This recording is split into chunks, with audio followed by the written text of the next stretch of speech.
ये कहानी उस नेता की है जो एक राज्य में जन्म लेता है, दूसरे में बचपन गुजारता है, तीसरे में पढ़ाई करता है, चौथे राज्य की राजनीति करता है और पांचवें राज्य का मुख्यमंत्री बन जाता है। ये कहानी उस नेता की है जो मंत्री छोड़िए, बहुत ताकतवर नेता छोड़िए, सांसद तक नहीं होता है मगर इस देश की हुकूमत पलटवा देता है, इस देश की सरकार गिरवा देता है। ये कहानी उस नेता की है जो अपने दोस्त की खातिर बेकसूर होते हुए, कोई गुनाह नहीं है, कोई अपराध नहीं है, मगर तिहाड़ चला जाता है। ये कहानी उस नेता की है जो अपने उस दोस्त का बोझ भी अपने कंधे पे ढोता आया है, जिस दोस्त का नाम तक लेने को तैयार उसके घर वाले नहीं हैं। सिर्फ दोस्ती की खातिर कलंक अपने कंधे पे ढोने को तैयार है ये नेता। ये वो नेता है जिसने कांग्रेस का वो दुर्ग खड़ा किया है, जिस दुर्ग को ढाने का दम न अटल के जादू में था, न मोदी की सुनामी में वो ताप था कि उस दुर्ग को अपने कब्जे में कर ले। ये इंदिरा के तीसरे बेटे कमलनाथ की कहानी है। कमलनाथ यानी कांग्रेस का मिस्टर परफेक्टनिस्ट। कुछ किरदार होते हैं ना जिनकी कहानियां सुनाई नहीं जाती हैं, वो किरदार अपने आप में एक कहानी होते हैं, उनका परिचय अपने आप में समूची दास्तान होता है। और ऐसा ही एक नाम है कमलनाथ, जिसकी कहानी कहें या जिसका परिचय कहें, आज आपको हम देने आए हैं। कमलनाथ का जन्म होता है साल 1946 में उत्तर प्रदेश के कानपुर में। क्या हुआ? कमलनाथ को अगर थोड़ा बहुत भी जानते होंगे तो ये तो दूर दूर तक कल्पना नहीं होगी कि उत्तर प्रदेश में जन्म हो सकता है, मगर 1946 में महेंद्र नाथ के घर में कानपुर के भीतर कमलनाथ का जन्म होता है। जन्म होने के 2-3 महीने के भीतर ही महेंद्र नाथ अपना बिजनेस शिफ्ट कर देते हैं कलकत्ता, और कलकत्ता लेके चले जाते हैं कमलनाथ को। तो बचपन गुजरता है कमलनाथ का पश्चिम बंगाल में। थोड़े ही बड़े हुए रहते हैं, मगर पिताजी बिजनेसमैन होते हैं, अमीर घराना होता है, पैसा होता है, तो बोर्डिंग स्कूल में डाल देते हैं। बोर्डिंग स्कूल कौन सा? देश का टॉप क्लास बोर्डिंग स्कूल, जहां पे देश के प्रधानमंत्री पंडित जवाहरलाल नेहरू के पोते पढ़ा करते थे, यानी राजीव गांधी और संजय गांधी, यानी दून स्कूल। दून स्कूल के बोर्डिंग हाउस में पढ़ते हुए संजय गांधी और कमलनाथ एक दूसरे के जिगरी यार हो गए थे। दून स्कूल के बोर्डिंग हाउस में दो ही दोस्तों के चर्चे खूब होते थे, एक का नाम था संजय गांधी, दूसरे का नाम था कमलनाथ। धीरे धीरे ये जोड़ी तिकड़ी में बदल गई, क्योंकि बोर्डिंग हाउस में एक नया किरदार आया, अकबर अहमद डंपी। तो डंपी, संजय और कमल, ये तीन की तिकड़ी दून स्कूल के बोर्डिंग हाउस में जम के हल्ला मचाती थी। तो बचपन गुजरा कलकत्ते में, यानी पश्चिम बंगाल में। पढ़ाई हो रही है उत्तराखंड में, नैनीताल में। 3 राज्य हो गए। धीरे धीरे कमलनाथ बोर्डिंग स्कूल के बाहर आए। संजय गांधी पढ़ाई के लिए लंदन चले गए और कमलनाथ वापस कलकत्ते आ गए। कलकत्ते के ही स्कॉटिश चर्च कॉलेज से, जिस कॉलेज से बड़े बड़े लोग पढ़ाई कर करके निकले हैं। बड़े बड़े माने क्राइम की दुनिया में भी और बॉलीवुड तक में, जितना टॉप समझ लीजिए, कॉलेज अद्भुत है, एक से एक किरदार निकले हैं। इसी स्कूल से बीकॉम की डिग्री लेके कमलनाथ भी निकले। कमलनाथ सोच ही रहे थे क्या किया जाए क्या किया जाए, तब तक ध्यान आया पिताजी का बिजनेस है, क्यों ना इसी को पढ़ाया जाए। तो कमलनाथ बिजनेस में लग गए। राजनीति से दूर दूर तक कोई वास्ता नहीं था, बिजनेस में लग गए, बिजनेस बढ़ाने लगे। इसी समय उनके दिमाग में एक ऐसी कंपनी का आइडिया आया था जो बाहर से आयरन इंपोर्ट करे और उस आयरन के छोटे छोटे पार्ट्स बना के कंट्री में सप्लाई करे। ये कंपनी आगे जाके कमलनाथ का ड्रीम प्रोजेक्ट बनने वाली थी और कमलनाथ को देश का सबसे अमीर सांसद भी बनाने वाली थी। आपको यकीन नहीं होगा, हमेशा सफेद कुर्ता पैजामा पहने हुए कमलनाथ आपको बड़े साधारण से दिखते होंगे, मगर देश के सबसे अमीर सांसद के तौर पे कमलनाथ की गिनती होती है। और यह खिताब उन्होंने कई सालों तक अपने पास रखा था, यहां तक कि 2019 की संसद में भी कमलनाथ नहीं पहुंचे हैं, मगर उनके बेटे नकुलनाथ देश के सबसे अमीर सांसद का खिताब कमलनाथ खानदान में बचाए हुए हैं। खैर, कमलनाथ अपना बिजनेस आराम से शुरू कर रहे थे, धीरे धीरे चला रहे थे। इधर संजय गांधी का मन लंदन में पढ़ाई लिखाई में नहीं लग रहा था, तो संजय गांधी राजनीति करने के लिए इंडिया आ गए। संजय गांधी और इंदिरा गांधी मिलकर 1975 के दौरान लगातार कैसे देश में अपनी हुकूमत बचाए रखी जाए, इसको लेकर प्लानिंग करते हैं। और इस प्लानिंग में साथ देने के लिए संजय गांधी अपने एक यूथ ब्रिगेड तैयार करने की कोशिश करते हैं। उस यूथ ब्रिगेड में शामिल करने के लिए संजय को अपने पुराने दोस्त याद आते हैं और यहीं से शुरू होती है कमलनाथ की पॉलिटिकल गाड़ी, यानी कमलनाथ की राजनीति में एंट्री इसी दरवाजे से होती है। संजय गांधी एक दफा कलकत्ता गए हुए थे, वहां उन्होंने सोचा क्यों ना अपने जिगरी यार कमलनाथ से मुलाकात की जाए। कमलनाथ से बातचीत होती है, फिर कमलनाथ से संजय गांधी कहते हैं कि क्यों ना दिल्ली चलो, राजनीति करते हैं। तो कमलनाथ ने कहा लेकिन बिजनेस? संजय ने कहा वो भी करते रहना। कमलनाथ ने कहा दोनों हो जाएगा? संजय ने कहा बिल्कुल हो जाएगा, कोई बात नहीं, कोई नहीं कर पाया तो तुम ही कर देना। कमलनाथ संजय की बात मान के दिल्ली चले आए और यहां से संजय गांधी और कमलनाथ की जोड़ी लगातार कांग्रेस में एक्टिव रहने लगी। लोगों को आभास होने लगा ये संजय का छोकरा है, इसी नाम से जाने भी जाने लगे कमलनाथ। कांग्रेस के जितने बड़े वाले नेता होते थे ना, सब यही कहते थे, अरे संजय वाले छोकरे को बुलाओ, संजय वाला छोकरा कहां गया? क्योंकि लंबे लंबे बाल थे कमलनाथ के, तो बड़े बुजुर्ग छोकरा कह के ये दिखाने की कोशिश करते थे कि अभी तुम नए नए हो राजनीति में। मगर मालूम नहीं था किसी को कि इस नए नए आए लड़के में ताब बहुत बड़ा है। 1975 से 1977 के बीच में आपातकाल के 20 सूत्री कार्यक्रम को गांव-गांव पहुंचाने का जो लक्ष्य संजय गांधी ने रखा था, वो किसी भी बड़े नेता से ज्यादा शिद्दत से निभाया था कमलनाथ ने। और सिर्फ वो 20 सूत्री कार्यक्रम ही नहीं जन जन तक पहुंचाया था, दिल्ली की राजनीति में अपनी वो पकड़ बना ली थी कि दिल्ली के गुपचुप सूत्र भी कमलनाथ की उंगलियों पे नाचते थे। कमलनाथ के हाथ की रेखाओं की तरह दिल्ली के राजनीतिक सिस्टम की पूरी चाबी कमलनाथ के हाथ में रहती थी। एक दिन इंदिरा ऐसे ही बैठी हुई थी चाय पे, 1977 की बात है, चुनाव हुए नहीं थे, होने की संभावना थी। तो कमलनाथ, संजय गांधी, ऐसे सब लोग बैठे हुए थे, चाय नाश्ता हो रहा था। इंदिरा ने बात की कि क्या हो सकता है चुनाव में, अगर चुनाव करवाया जाए तो क्या हो सकता है। कमलनाथ सबसे पहले बोले, मैडम संभावना तो पराजय की दिख रही है, मगर कुछ हो सकता है बाद में। इंदिरा उस समय कमलनाथ का मतलब नहीं समझ पाई थी, मगर 2 साल के बाद कमलनाथ ने अपना मतलब साफ करा दिया। 1977 में हुए चुनाव में जब इंदिरा गांधी को भीषण पराजय का सामना करना पड़ा, इंदिरा खुद अपना तक चुनाव हार गई। उत्तर भारत में गिनी चुनी सीटों पे, उंगलियों पे गिन लो, इतनी सीटों पे कांग्रेस बची रह गई। उस समय भी कमलनाथ ने संजय गांधी के कान में कहा, हुजूर उम्मीद अभी। उस वक्त तो संजय गांधी को भी नहीं समझ आया कमलनाथ ऐसा कह क्यों रहे हैं, मगर साल 1.5 साल आते आते सबको समझ आने लगा कमलनाथ ऐसा क्यों कह रहे थे। दरअसल दिल्ली के राजनीतिक गलियारों से गुजरते गुजरते कमलनाथ इतना तो समझ ही चुके थे कि जनता पार्टी की सरकार में इतने बुर्ज हैं कि एक दिन ये सरकार अपने बुर्जों के दाब तले ही दब के रह जाएगी। कमलनाथ जानते थे कि जनता पार्टी की सरकार के नेतृत्व में काम कर रहे तमाम लोग अपनी अपनी निजी महत्वाकांक्षाओं से इतने ग्रस्त हैं कि एक दिन यही निजी महत्वाकांक्षाएं इस सरकार को ले डूबेंगी। साल 1.5 साल आते आते छिटपुट झगड़े, तनाव, संघर्ष एक बड़े विस्फोट के तौर पे दिखाई देने लगे थे।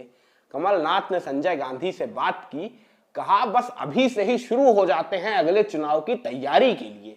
संजय ने कहा अगले चुनाव की तैयारी के लिए अभी तो काफी दिन है, अभी तो साल 1.5 साल ही हुए हैं।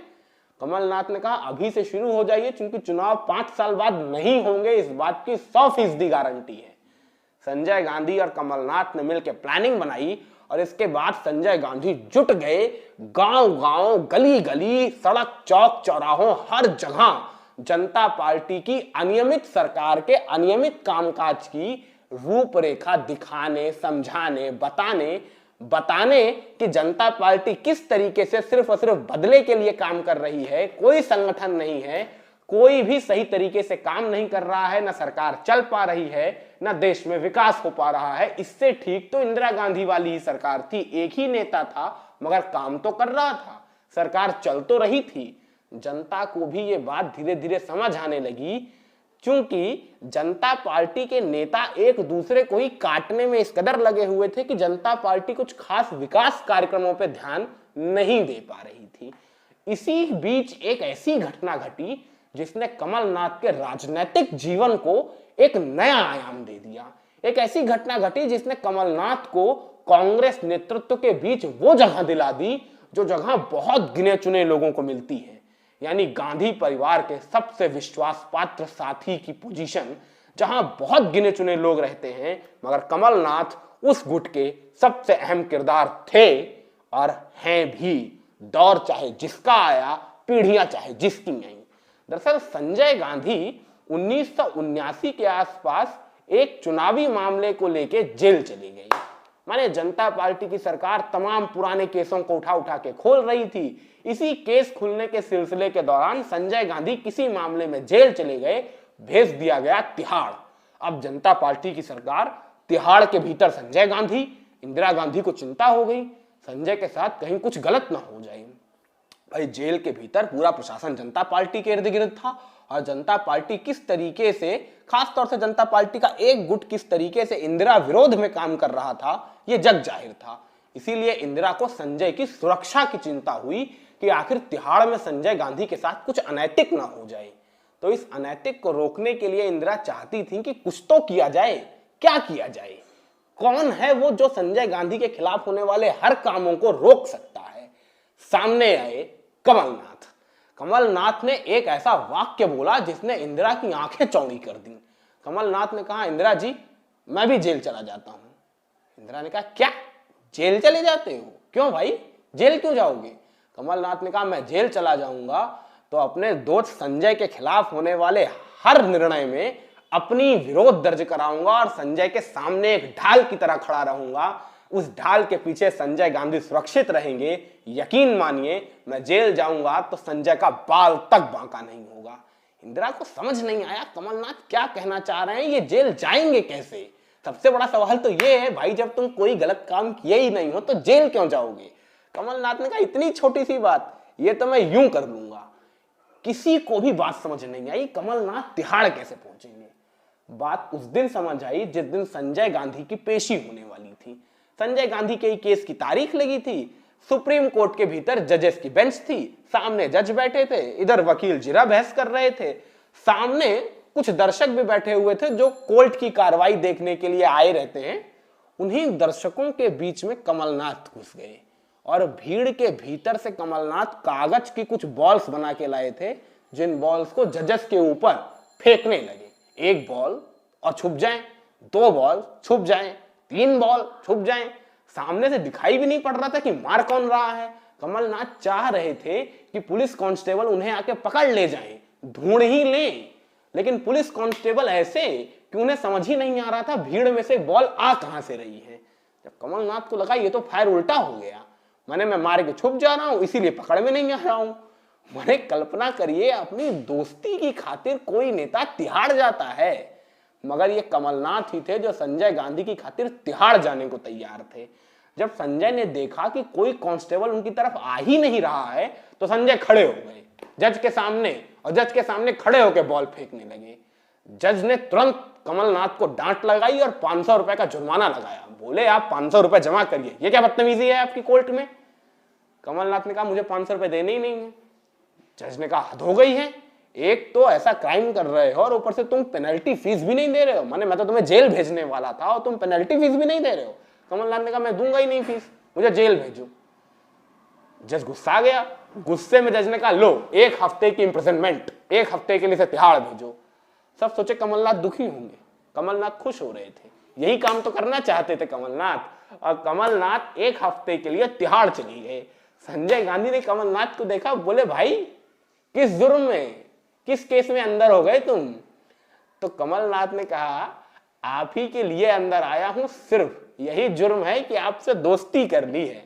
संजय गांधी और कमलनाथ जी भर के हंसे और फिर तिहाड़ के भीतर 1 हफ्ते यानी 7 दिन 7 रातें बेगुनाह होते हुए गुजारने के बाद कमलनाथ तिहाड़ से बाहर आए।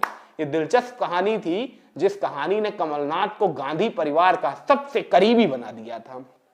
1980 के चुनाव आए और चुनाव में संजय गांधी और इंदिरा गांधी कमलनाथ की वफादारी से बहुत खुश थे।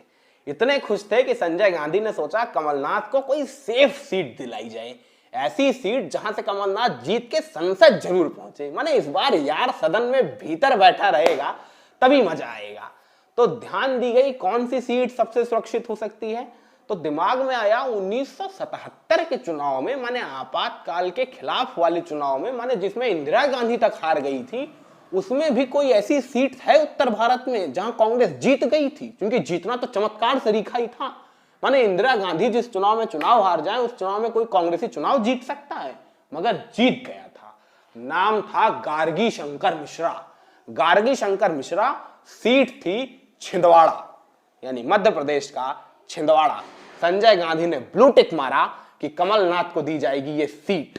मगर गार्गी शंकर मिश्रा का गुट बहुत मजबूत था, क्योंकि गार्गी शंकर मिश्रा उन गिने चुने नेताओं में से आते थे जिन्होंने कांग्रेस की लाज बचाई थी 1977 के चुनाव में। इंदिरा कैसे दरकिनार कर सकती थी गार्गी को? गार्गी शंकर मिश्रा के प्रभाव वाले नेताओं ने इंदिरा से साफ कहा, मैडम आप ऐसा नहीं कर सकती हैं, गार्गी जी ने कांग्रेस की लाज बचाई है। उत्तर भारत में जिन गिनी चुनी सीटों पे लोग जीते थे ना, उनमें नाम आता था गार्गी शंकर का। मेरे ध्यान में तो केवल 2 ही सीटें हैं, एक छिंदवाड़ा और दूसरी राजस्थान का नागौर। इन 2 सीटों पे 77 के बाद वाले चुनाव में इंदिरा जीती थी। खैर, गार्गी शंकर मिश्रा का गुट इतना प्रबल हो गया था कि उसे भी नहीं कैंसिल किया जा सकता था। इधर संजय गांधी कमलनाथ के लिए जोर आजमाइश में लगे थे। इंदिरा ने दोनों के बीच की टसल को शांत करने के लिए कमलनाथ को छिंदवाड़ा से बगल वाली सीट का टिकट दे दिया। मगर जब छिंदवाड़ा के बगल वाली सीट का टिकट दे दिया तो बगल वाले भाईजान भड़क गए। बगल वाले भाईजान भड़क गए तो इन दोनों में आपस में रस्साकसी होने लगी, क्योंकि वो जनाब कहने लगे, गार्गी जी आप ही की वजह से कमलनाथ हमारी सीट पे आए हैं। इस रस्साकसी के तमाम माहौल के बाद अंततोगत्वा 1980 में इंदिरा गांधी ने छिंदवाड़ा सीट से कमलनाथ को टिकट दे ही दिया। एक बड़ा ड्रामा था, वो कभी किसी और वीडियो में बताएंगे हम आपको, जिसमें बताएंगे कि कमलनाथ को पहला टिकट मिला कैसे। खैर, इस वीडियो में निकलते हैं आगे। 1980 के चुनाव में कमलनाथ पहली बार मध्य प्रदेश के छिंदवाड़ा से जीत के देश की सबसे बड़ी पंचायत के भीतर सांसद के तौर पे बैठने वाले थे। किसे मालूम था छिंदवाड़ा का ये नया नवेला सांसद एक दिन छिंदवाड़ा की तकदीर बन जाएगा। छिंदवाड़ा की तकदीर बन भी जाएगा और छिंदवाड़ा की तकदीर बदल भी देगा। यकीन मानिए, विकास के नाम पर छिंदवाड़ा के भीतर कमलनाथ ने जो करिश्मा करके दिखाया है, गिने चुने लोग होंगे ऐसा। माने अमेठी सीट अगर आप बहुत पॉश मानते हैं, गांधी परिवार की सीट रही है, इतने सालों तक गांधी परिवार के पास रही है, मगर विकास के नाम पर अगर छिंदवाड़ा से तुलना कर लेंगे तो पाताल में समा जाएगी। छिंदवाड़ा को इतना विकास का सपना ही नहीं दिखाया, विकास हकीकत में तब्दील करके दिखाया है कमलनाथ ने, कि आज भी छिंदवाड़ा कमलनाथ का है और कमलनाथ छिंदवाड़ा के हैं। तेंदू के पत्तों के जंगल के सिवा कुछ रहता नहीं था छिंदवाड़ा में, आदिवासी बाहुल्य इलाका था। मगर कमलनाथ के आने के बाद आज छिंदवाड़ा से डायरेक्ट फ्लाइट्स चलती हैं दिल्ली के लिए, 3 नेशनल हाईवेज चलते हैं जो सीधा छिंदवाड़ा के बीचों बीच से गुजरते हैं। छिंदवाड़ा शहर की 20 लाख की आबादी है, पेयजल की कोई कमी नहीं है। छिंदवाड़ा में हिंदुस्तान यूनिलीवर से जैसे बड़े बड़ी कंपनियों के उद्योग धंधे लगे हुए हैं, बड़े बड़े लॉयर्स के कारखाने लगे हुए हैं।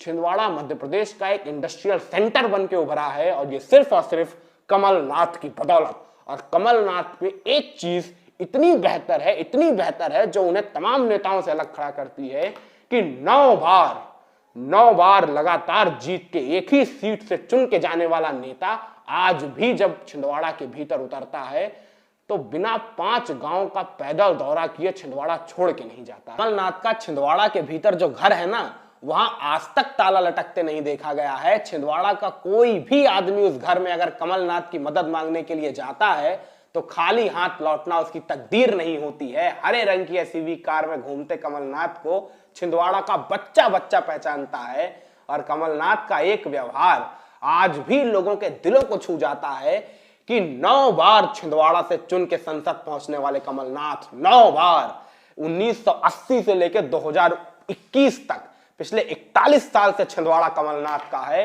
मगर आज भी कमलनाथ जब भी छिंदवाड़ा आते हैं, 5 गांव का पैदल दौरा, कम से कम इतना टारगेट उनके पास होता है। बगैर 5 गांव का पैदल दौरा किए कमलनाथ छिंदवाड़ा नहीं छोड़ते हैं। और यही वो शक्ति प्रदर्शन है कमलनाथ का छिंदवाड़ा के भीतर, यही वो दुर्ग द्वार है कमलनाथ का छिंदवाड़ा के भीतर, जिसे भेद पाने का साहस न अटल के जादू में था, न मोदी की सुनामी में। नरेंद्र मोदी की सुनामी में मध्य प्रदेश की 30 में से 29 सीटें भाजपा की झोली में आई, मगर छिंदवाड़ा कमलनाथ का था और छिंदवाड़ा कमलनाथ का है। क्यों? क्योंकि छिंदवाड़ा की जनता के दिलों में कमलनाथ हुकूमत करते हैं। ये कमलनाथ का करिश्मा है जिसने कांग्रेस को मध्य प्रदेश की जमीन पर जिंदा रखा है। खैर, मगर छिंदवाड़ा और कमलनाथ का ये जो अटूट बंधन आप आज देखते हैं, ये पहले नहीं था। जब पहली दफा कमलनाथ छिंदवाड़ा की धरती पे चुनाव मैदान में उतरे थे ना, लोगों को भरोसा ही नहीं हो रहा था कि ये यूपी में जन्मा, पश्चिम बंगाल में पढ़ा, दिल्ली में राजनीति किया लड़का छिंदवाड़ा के लिए क्या करेगा। छिंदवाड़ा वासियों में यही चर्चा थी कि जिस लड़के ने मध्य प्रदेश का कभी मुख नहीं देखा है, जो लड़का मध्य प्रदेश की राजनीति में कभी उतरा नहीं है, वो भला छिंदवाड़ा के लिए क्या विकास का काम करेगा। जब कमलनाथ चुनाव हारता देख रहे थे, तब कमलनाथ ने संजय गांधी से बात की और इसके बाद कमलनाथ को जीत दिलाने की जिम्मेदारी इंदिरा गांधी ने ली। इंदिरा गांधी ने छिंदवाड़ा में जनसभा की और सिर्फ जनसभा नहीं की, कमलनाथ के लिए वो ऐलान किया जिसके बाद कमलनाथ की तूती दिल्ली के राजनीतिक गलियारों से लेके मध्य प्रदेश के राजनीतिक हलकानों तक बोलने लगी। इंदिरा गांधी ने छिंदवाड़ा की जनसभा में भरे मंच से जनता के सामने ऐलान किया, जनता से कहा, मैं आपसे कमलनाथ को वोट देने के लिए नहीं कह रही हूं, मैं आपसे अपने तीसरे बेटे कमलनाथ को वोट देने के लिए कह रही हूं। यह बहुत बड़ा ऐलान था। इंदिरा गांधी ने किसी के लिए भी ऐसे संबोधन का प्रयोग नहीं किया था। कमलनाथ की गांधी परिवार से नजदीकी की गवाही दे रहा था यह बयान, और छिंदवाड़ा के लोगों ने इसे सच माना और कमलनाथ के नाम पे अपना ठप्पा लगा के उन्हें देश की सबसे बड़ी पंचायत की सदस्यता दिला दी। कमलनाथ ने इंदिरा गांधी का भी दौर देखा, संजय गांधी का भी दौर देखा, मगर संजय गांधी की असामयिक मृत्यु और इंदिरा गांधी की असामयिक मृत्यु के बाद जब कांग्रेस में राजीव का युग आया, तब संजय गांधी गुट के तमाम नेताओं को दरकिनार किया जाने लगा।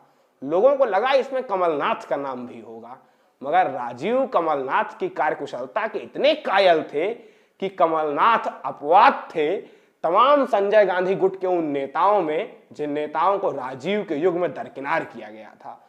संजय की महत्ता, माफ कीजिएगा, कमलनाथ की महत्ता तब भी बनी थी जब संजय गांधी सर्वोपरि थे, और कमलनाथ की महत्ता तब भी बनी थी जब राजीव गांधी सर्वोपरि थे। खैर, इसके बाद राजीव गांधी की भी असामयिक मृत्यु हो गई, जिसके बाद कांग्रेस में राव का युग आ गया। नरसिम्हा राव सरकार में कमलनाथ को मंत्रालय मिला। पहली बार कमलनाथ कैबिनेट में शामिल हुए बतौर पर्यावरण मंत्री। पर्यावरण मंत्री के तौर पे कमलनाथ का कार्यकाल चल रहा था। इधर 1993 के मध्य प्रदेश चुनाव में एक दिलचस्प मोड़ घटनाक्रम लेता है जब कमलनाथ को दिल्ली से पर्यवेक्षक के तौर पे मध्य प्रदेश भेजा जाता है। बहुत सारे लोग ऐसा करते हैं कि तब कमलनाथ को भी सीएम बनाने की कोशिश की गई थी, क्योंकि मध्य प्रदेश में सीएम पद को लेकर बहुत बड़ी टसल चल रही थी, इसीलिए राव को ऐसा लगा कि कमलनाथ को सीएम बना दिया जाए। लेकिन बतौर मेरी जितनी भी थोड़ी बहुत समझ है, उसके हिसाब से कमलनाथ को मुख्यमंत्री बनाने की कोई बात नहीं हुई थी, क्योंकि कमलनाथ मुख्यमंत्री कैसे बन सकते थे। मध्य प्रदेश की राजनीति से वो वाकिफ नहीं थे, मध्य प्रदेश की खाती राजनीति में उन्हें जीरो महारत थी। वो दिल्ली की राजनीति करने वाले आदमी थे। तो मध्य प्रदेश में मुख्यमंत्री पद की रेस में केवल 2-3 चेहरे थे। एक माधवराव सिंधिया का चेहरा था, एक सुभाष यादव का चेहरा था, एक दिग्विजय सिंह का चेहरा था। ये 3 चेहरे थे। अर्जुन सिंह के सारी बाजी खेली। कमलनाथ का कहीं कोई जिक्र नहीं आता है। खैर, कमलनाथ 1993 के बाद लगातार पर्यावरण मंत्री के तौर पे काम करते रहे। फिर 1995 में इनका मंत्रालय बदला, कपड़ा मंत्री बना दिए गए। फिर 1996 में सरकार चली गई, लेकिन कमलनाथ बतौर छिंदवाड़ा सांसद बने रहे। मगर 1996 तक लगातार छिंदवाड़ा जीतने वाले कमलनाथ की जिंदगी में अब वो मोड़ आने वाला था जब उनका छिंदवाड़ा उनसे छिनने वाला था, जब उनका छिंदवाड़ा उनसे छूटने वाला था, जब उनका छिंदवाड़ा उनका नहीं किसी और का होने वाला था। ऐसा क्या हो गया था कि कमलनाथ इतने विकास काम करने के बावजूद छिंदवाड़ा से चुनाव हार गए? हुआ था, बहुत बड़ा घटनाक्रम घटा था। कमलनाथ का नाम जैन हवाला केस में आया था, जिस केस ने पूरे देश की राजनीति में भूचाल ला दिया था। ये एक ऐसा घोटाले का दस्तावेज था जिस दस्तावेज में तमाम नाम सीक्रेट कोडिंग में लिखे हुए थे, और इन नामों में एक नाम था KN, जिसे कहा गया कमलनाथ। ऐसे बहुत सारे नाम थे, देश की राजनीति के दिग्गज लोगों के नाम थे, लेकिन अब इसे राजनीति की बेशर्मी कहूं या सिस्टम की लाचारी कि चंद महीनों में ये केस रफा दफा हो गया और इसके बाद इस केस में नामित तमाम लोग राजनीति में वापस आ गए। लेकिन जब तक ये केस चल रहा था तब तक देश के तमाम राजनेता, बड़े बड़े राजनेता, फिर चाहे वो लाल कृष्ण आडवाणी जी हो, चाहे कमलनाथ जी हो, हर पार्टी के लोग थे, ये नेता जैन हवाला केस में अपने आप को निर्दोष साबित होने तक किसी भी चुनाव में पार्टिसिपेट करने से मना कर रहे थे। कमलनाथ ने भी यही कह के मना किया था कि ना ना भाई साहब, जब तक हम निर्दोष साबित नहीं होंगे तब तक छिंदवाड़ा से चुनाव नहीं लड़ेंगे। और अपनी पत्नी को छिंदवाड़ा से चुनाव लड़वा दिया था कमलनाथ ने। 96 के चुनाव में अलका नाथ छिंदवाड़ा से जीत के सदन पहुंच गई। इसके बाद जैन हवाला केस में बंदी हुई, उसे दबाया गया या स्वतः सब निर्दोष साबित हो गए। जैसे भी हुआ, कमलनाथ, लाल कृष्ण आडवाणी समेत तमाम नेता उसे निर्दोष साबित हुए और इसके बाद ये नेता राजनीति में वापस लौट आए। कमलनाथ ने सोचा ये सही मौका है, अपनी पत्नी अलका नाथ से इस्तीफा करवा देते हैं और उपचुनाव के जरिए छिंदवाड़ा से फिर से संसद पहुंच जाते हैं।